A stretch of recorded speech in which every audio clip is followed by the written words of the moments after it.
Doctor Babasaheb आंबेडकरांनी देशाला सर्वसमावेशक अशी घटना म्हणजे संविधान प्रदान केलेले आहे।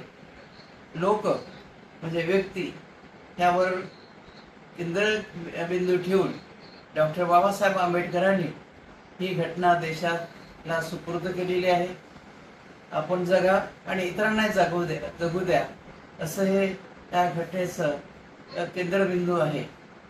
परंतु कायदा हातात घेऊन अराजकता माजवण्याचा कोणालाही ह्या देशात अधिकार नाही।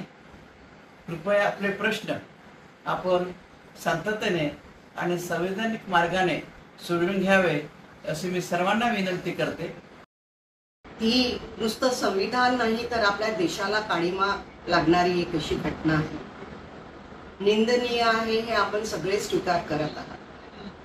पण हा एक पर्सनल अटॅक नव्हता, ही एक व्यक्ती म्हणून नव्हतं, पण ही एक विषारी विचारधारा आहे आणि या विषारी विचारधाराला आपण थांबवलंच पाहिजे। भूषण दादांशी आमचं बोलणं झालं काल, जसं त्यांनी कोर्टामध्ये सांगितलं होतं की इग्नोर इट, बट ऑनेस्टली आपण सगळ्यांनी हे इग्नोर केलं नाही पाहिजे। हा त्यांचा मोठेपणा आहे की त्यांनी ते इग्नोर करायला सांगितलं आहे।